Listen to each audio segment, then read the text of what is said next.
Hello, this is Evan here, Molendinarius, and I wanted to show you my serial and oral Latin course. This is a textbook and a workbook which I am writing. I've come up so far to the first 200 units, and I'm going to describe to you how it works. I believe it's a unique course, and it will teach you to write in Latin and to speak Latin.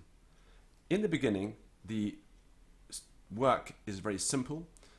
We have an English translation on one side and the Latin on the other side. It's conceived as a teacher's manual. However, this is a student workbook as well, and the answer book where you write your exercises exists parallel to it. So when you buy the course, you get the 200 units, which is the first part of the course, and you also get a workbook in which to write your answers, which you can then check back against the teacher's manual.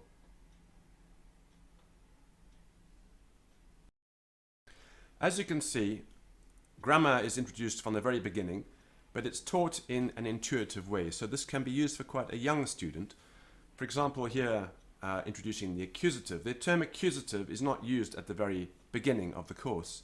So here we have pilium, and I've placed an arrow in front of it, showing that the action of the verb is moving on to the noun. Here we have a brimless hat when it's being used or seen, manipulated in some way. Something's happening to it. And we introduce ne, the enclitic, which shows us that we have a question. So habes ne, and here you can see ne is in bold, and here we have the arrow pilium showing you that it's in the accusative. Do you have a hat? Habes ne, the question in bold, the arrow telling you that the verb is acting on the word pilium.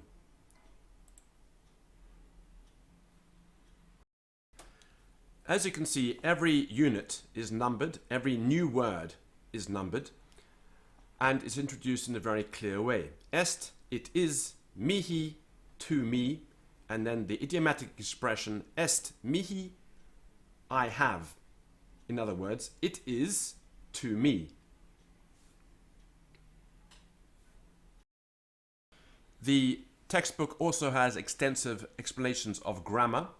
Right from the beginning, I introduce the Latin words for the various grammatical things that we're going to talk about, because as the course goes on, we will be talking about the grammar in Latin. The reason for this is that the vocabulary for talking about the grammar in Latin is very limited, and so it gives us a lot of opportunity to use Latin sentences in Latin to talk about Latin. If you look at textbooks that taught Latin in the 1600s and 1700s, and even earlier in the 1500s, the students were spending a lot of time talking about Latin and Latin grammar and being tested on Latin grammar in Latin. The reason for this was that the vocabulary is very narrow, and so it is much easier for the student to talk in Latin with this very small little universe, which is the universe of grammar.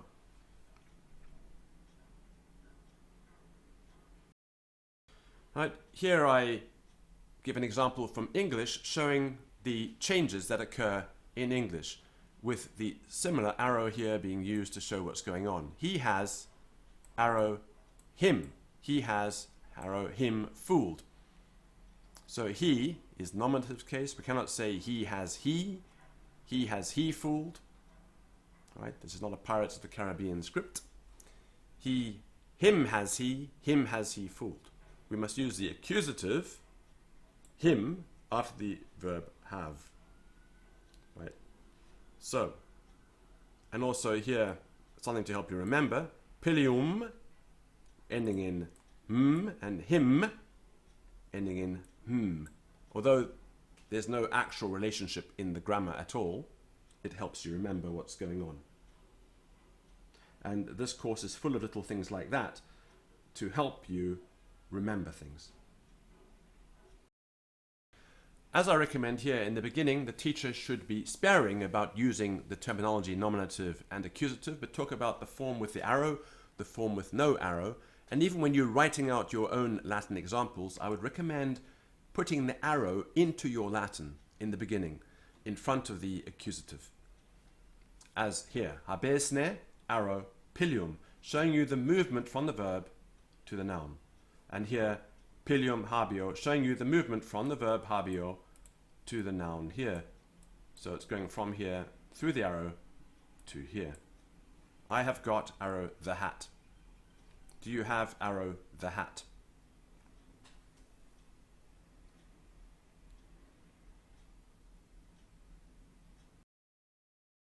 As this is a course for learning about Latin, I'm not that concerned about English idiom, and I use the English in a way that explains the Latin as clearly as possible. For example, in this lesson 1b, when I teach about gender for the first time.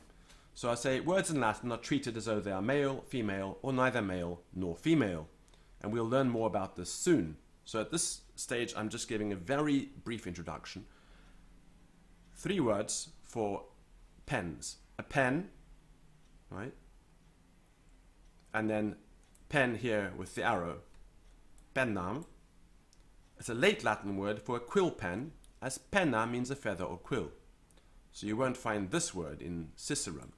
A reed pen was kalamus, this is from Greek, and a reed pen with the arrow, as is accusative, kalamon. And a stylus, a stylus for writing in wax, was stylus, a stylus, so giving us stylus, and with the arrow, stylum. Now what's interesting here is that these are all, these two have got different genders. And here we introduce the Latin, feminini generis. Notice the way I've translated it. Of feminine, of gender. Showing you what's going on with the Latin idiom. Masculini generis, of masculine, of gender. Right? Masculini generis, of masculine, of gender. And in this way, we start to learn the structures needed to answer questions about gender in Latin. This is the culmination of step 1. So at the end of step 1, we have a series of questions in Latin, and then we have the answers. What you need to do here is cover up the answers with a piece of paper and say, after you've practiced them, say the question and then answer it. So habes ne pennam, pennam habeo, est ne tibi penna, est mihi penna. As you can see, there's a very limited vocabulary here at the moment. We have pennam, we have pilium, calamum, stylum, and then we have the nominative forms without the arrow, calamus, stylus, pilius, and penna. So this covers step 1. The serial and oral course introduces a limited amount of material in terms of vocabulary with each step. So sometimes only a handful of words, and each word as it's introduced is then used. So 2a, a ribbon, painia. Notice I'm not giving the English translation anymore. Feminini generis, of feminine, of gender, and then the accusative with the arrow, tainiam. After this point in the course, the case of possession, casus genitivus, or as it's called, casus possessivus in some older grammars, will be included whenever a new word is given. The ending of this case is unique to each of the 5 categories of word, the declensions, which we introduce now for the first time, that exist in Latin. So we can use the ending to identify which declension or category a word belongs to. Here we have step 3. So step 2 finished. There was then an exercise at the end of step 2. Step 3, we introduce a little bit more. So hello, salve, goodbye, wale. And then 3b, my name is, mihi nomen est. And 3c, a name, nomen, a name with the arrow in front, nomen, and of a name, nominis. So from this point on, we're introducing these three. Nomen with the arrow and nominis, the casus possessivus. Here we have 3D. My name is Benedict. Mihi nomen est Benedictor. And the question 3E, what is your name? Quod est tibi nomen? The teacher goes around the class asking each pupil in turn what their name is. Name, at this point in the course, will be stated either in the dative case, as later this will give us a collection of dative words to refer back to. Riddle's A Copious and Critical English-Latin Lexicon has a useful appendix of proper nouns with personal names both ancient and modern. And the URL for this useful book at Google Books is here. So if you click on this link, and at the very end of this massive dictionary, which is a very useful and important dictionary if you want to learn to speak and use your Latin, you will find lots and lots of names. And then we have a note here, a grammar point, which I will show you in a moment. Note to the teacher. The name is put in the dative case because of the law of attraction. It can also be put in the accusative case or the nominative case. At this point, the student does not need to know this information. However, if you're using this book as a student, then of course you will know it. So, quod est tibi nomen? Mihi nomen est Petro, mihi nomen est Angelai, mihi nomen est Rossai, mihi nomen est Carolo, mihi nomen est Marco, etc. A selection of names here.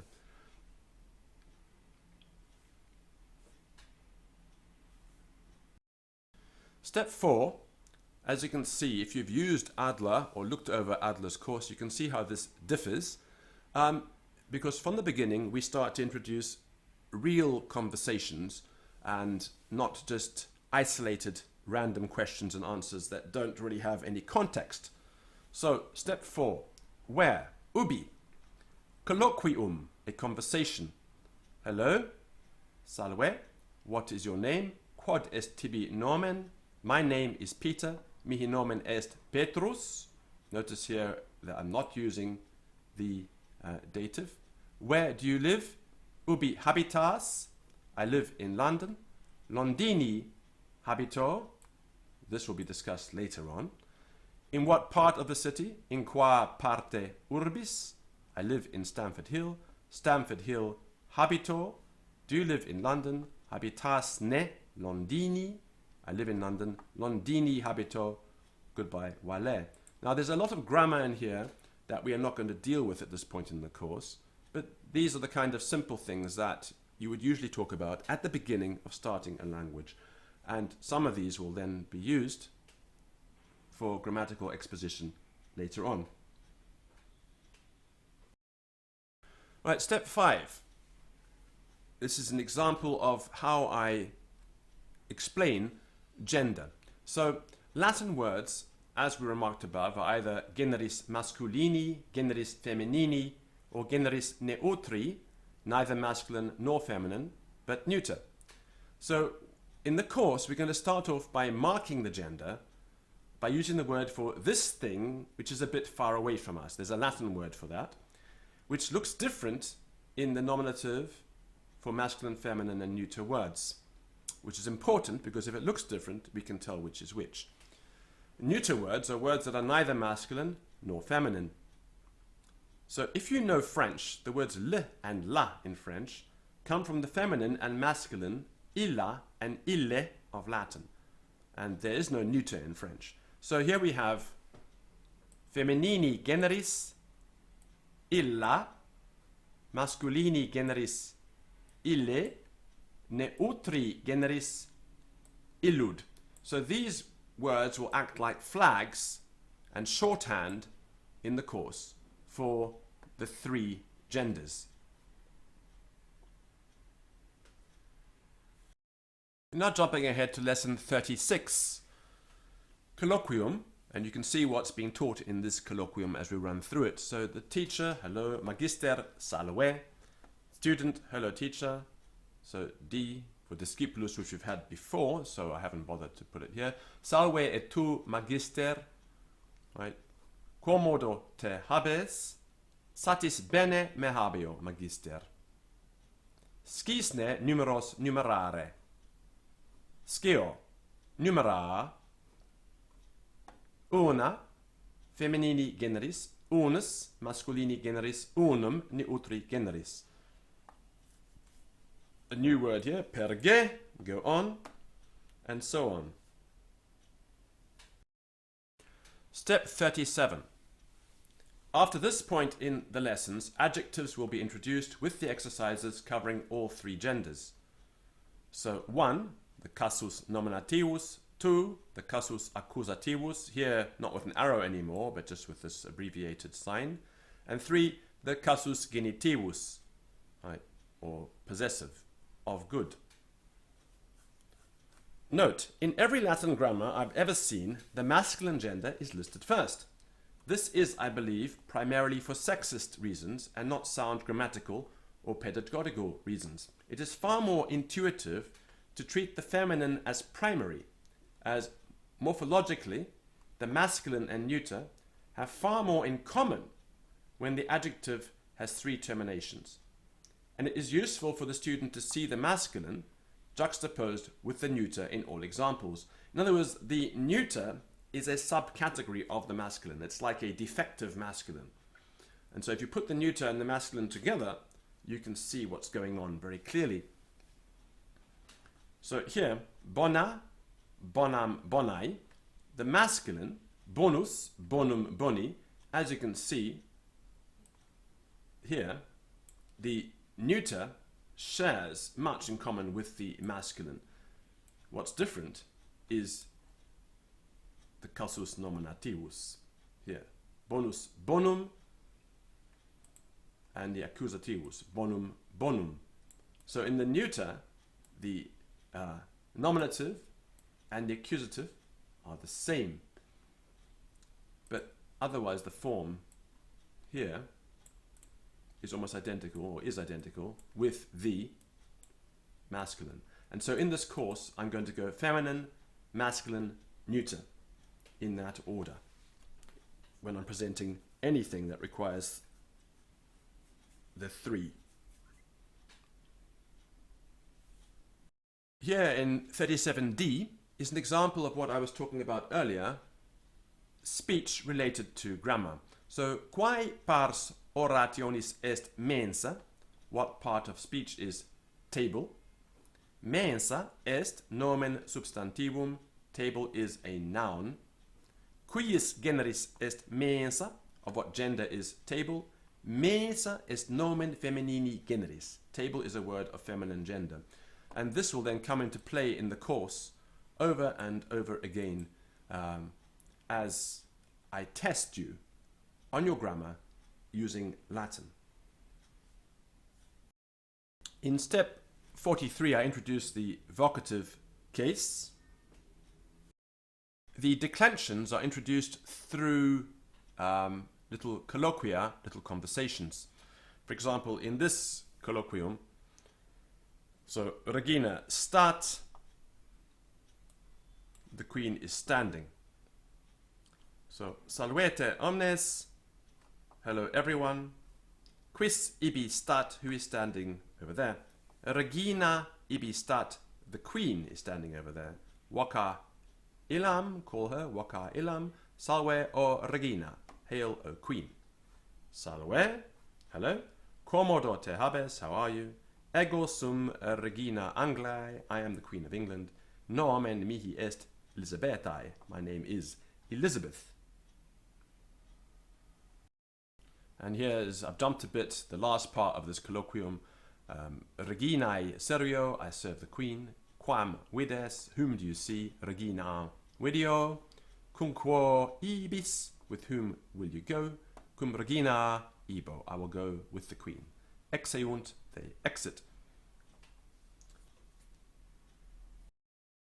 And then here we have the declension. And then the mnemonic for remembering it in the order I've given, and then a colloquium in Latin only. And these will then be reinforced later on with lots and lots of questions in Latin in the next section. This is the end of step 1 to 50.